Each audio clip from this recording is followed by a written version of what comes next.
Gotta go from your diaphragm to make sense. So, my name is Gia Lee. I'm a special education teacher at the Earth School that's in District 1, 19 years in the DOE.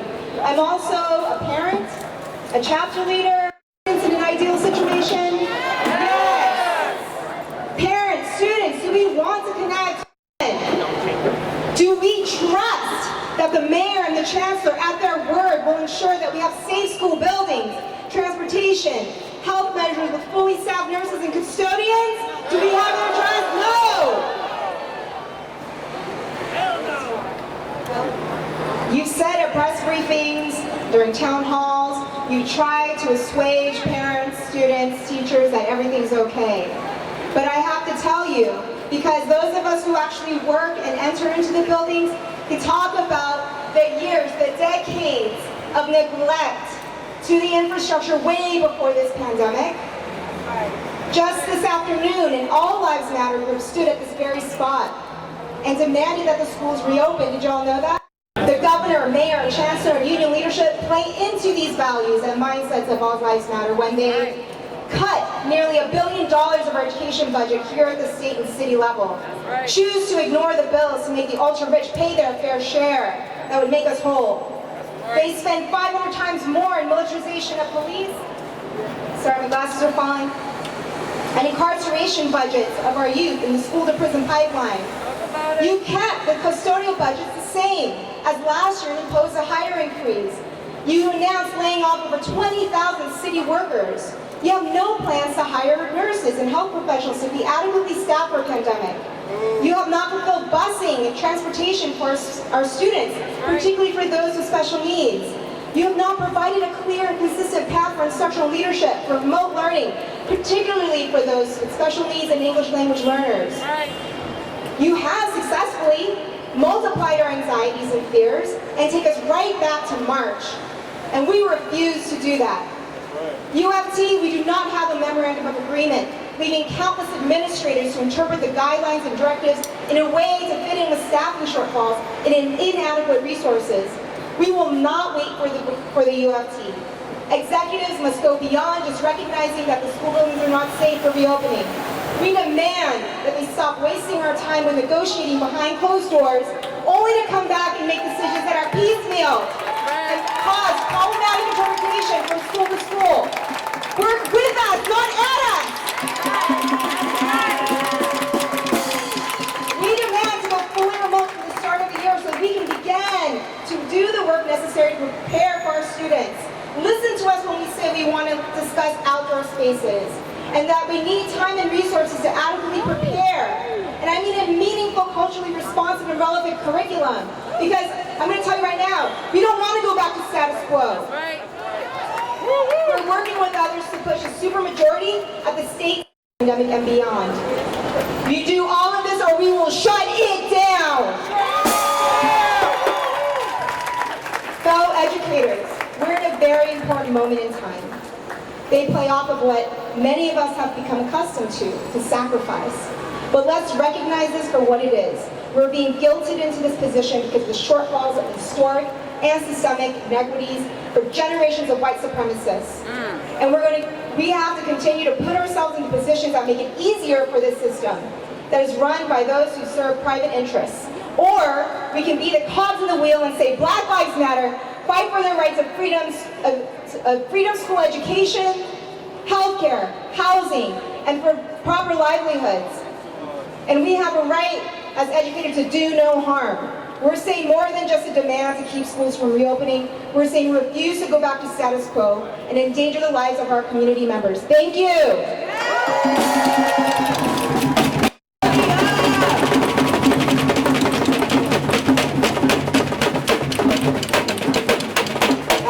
That is our warrior sister, amazing mother, amazing teacher, amazing friend, amazing comrade. There's a difference between allies and comrades. A very smart, handsome, determined young Black man who we are actually going to be showing his documentary on the 22nd at Abolition Square and Abolition Plaza in Brooklyn. A documentary that he did with 2 other colleagues. So it's a fundraiser. Everybody support, come out, you know what I'm saying? Be on my page, y'all know where to find me. But in the meantime, let's welcome Enoch Jamal to the stage. Give it up for him. Give it up for this young black man. This young black man making it hard, making it in his hard world.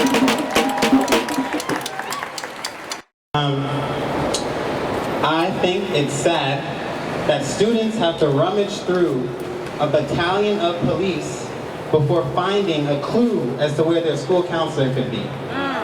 Secondary guidance, right? I know that a school counselor is imperative to many students' lives as they attend school. It's vital to them. And I've realized from firsthand in high school that my school counselor needed all the resources she could have to make sure that we took the right steps. You know what I mean? She had to deal with an entire class of seniors, and you can see her overwhelmed, and you can see, and you think she'd give me her patience, but she can't, because her patience ran out 30 students ago. You know what I mean? So this is the type of atmosphere that we live in, where the student's emotional state is put behind everything else. I've been working on a campaign called the We Belong College campaign, and for just a brief summary, it's a campaign that inspires and encourages students to share their stories about the time they've struggled in their college process and how they've triumphed over it, right? And a countless number of stories have words like, it was painful, full of hardship, endless barriers, I felt suicidal, demoralized, and it hurts. It really does. You're watching these stories and you cannot come to a moment where you're like, wow. Please listen, please understand. Please listen, please understand. Please listen, please understand. Over and over and over again until they actually do something. Before the pandemic, the college, and I'm absolutely here for the change, and I'm absolutely here for the reform. And I want you all to know that I'm behind you each step of the way, whether it's forward or backwards, and I'm prepared to assist each student with any encounter they come across that's hardship, and we should be prioritizing their emotional states and their guardians' emotional states. Thank you so much. The star, one of the stars of personal testimony. Check my page for our baby 76 for information, because I can't take up time with that right now, but it's coming.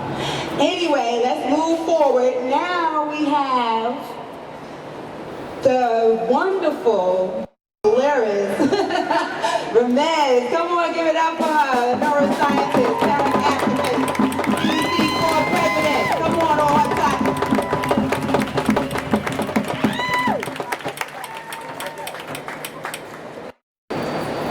Traumatic, I don't know what is. There will be no real socialization. Kids cannot play together. They must stay 6 feet away at all times. They'll have to sit for hours straight at a desk and keep their masks on all day long. That's right. Young children need physical care and proximity that cannot happen in this situation. That's right. Now imagine a child having a meltdown or crying. The teacher cannot hug them, cannot hold their hand.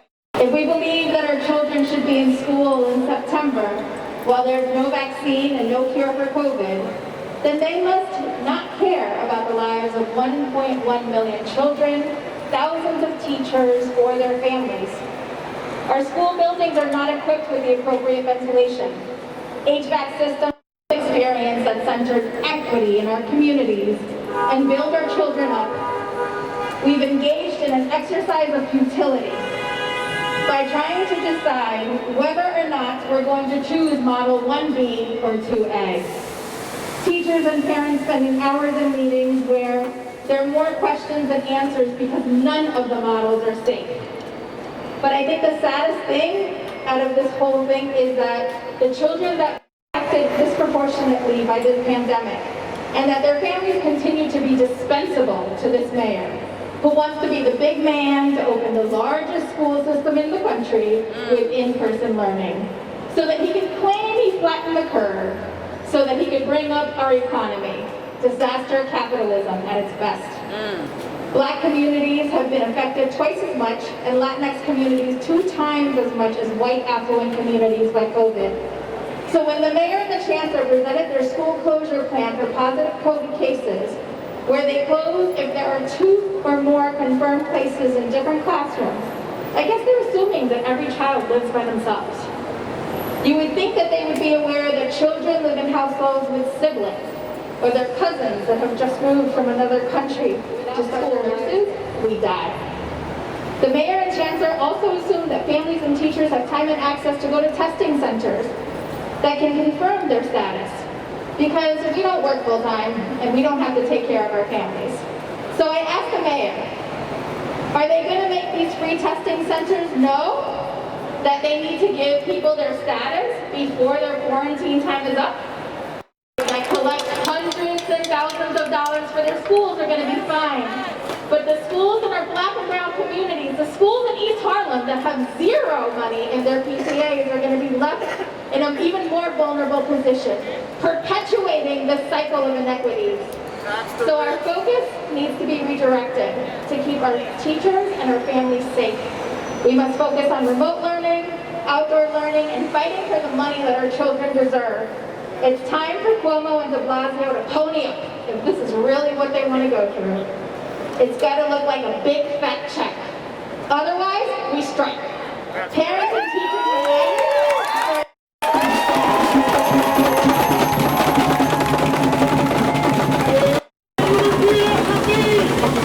Money for schools and education.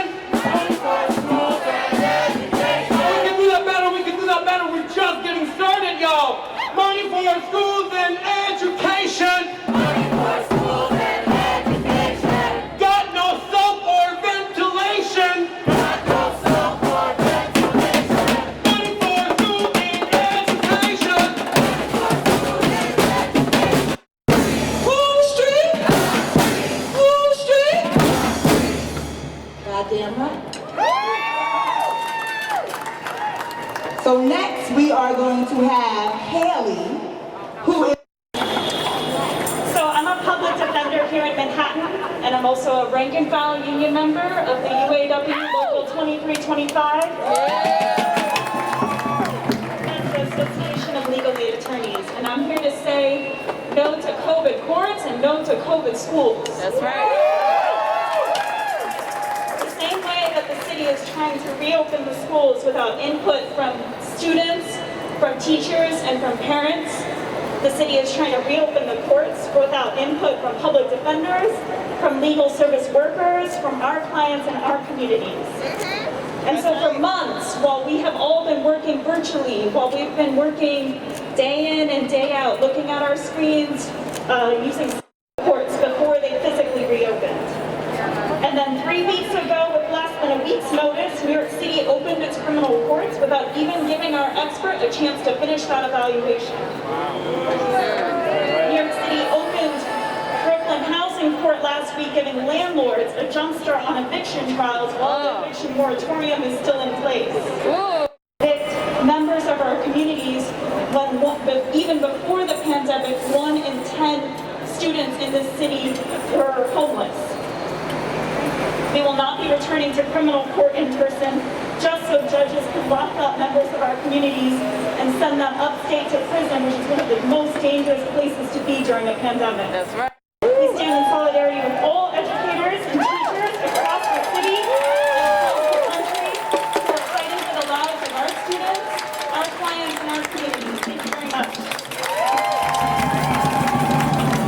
Continue going now. We have another kindergarten teacher, y'all. You know that it's going to be okay when you got a kindergarten teacher. When you have a kindergarten teacher, you know there's no nonsense going on. Let me introduce you to Frankie.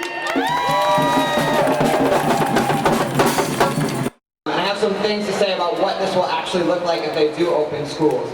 We're being told we must open schools because young children in particular are suffering socially and emotionally, and they are. What they are not telling parents is that returning to in-person school during a pandemic will be more traumatizing and emotionally damaging than remote learning. It will be traumatic. If a teacher, classmate, or family member gets sick or dies, it will be more traumatic than remote learning.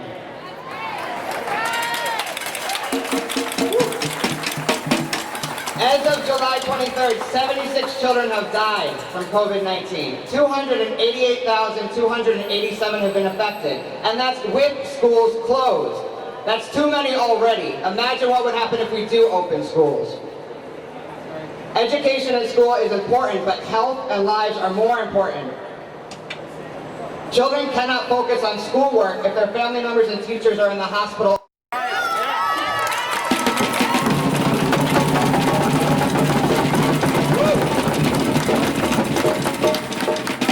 We will not die for an economy that works for billionaires while leaving hundreds of millions behind.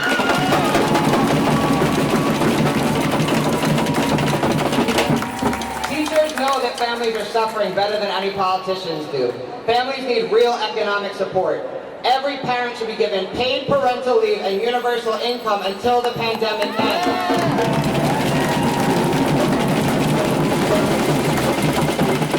We have the money for it. Tax the rich, cut the military budget, and defund the police. Way of profit making. That's why they want schools open and us back to work. We say our lives and health come before their profits. We need to organize, stick out, and strike if we have to.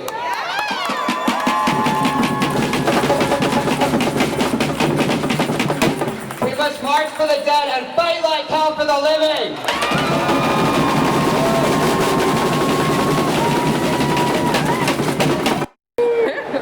We're not playing out here. We care about our kids. I don't know what they've been told. That's right.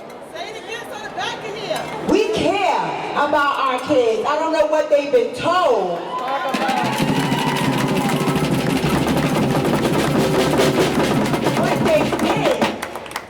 What they did by letting this COVID-19 thing, are not giving up, and we're not giving in, and we're not asking, we demand.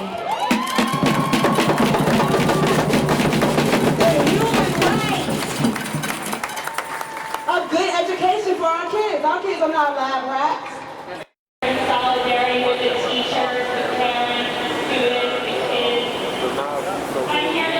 It's just like hospitals. And then they pretend to be surprised that there's no infrastructure to respond to a crisis. They're going to call you heroes. They're going to call the parents heroes. They're going to call the kids. They'll call you heroes all over the internet. They'll peace signs for you. They'll put everything up, and it's all worse. We know that you're going to be paid the same with few added benefits to perform more difficult, risky work. When they're the front of the struggle, like teachers at underfunded schools where parents can't afford private tutors, where parents have to send their kids to school sick to avoid losing their job. On the horizon, we still continue to not tax billionaires, to not cancel rent. Parents who are more likely to work essential jobs with adequate teachers will die.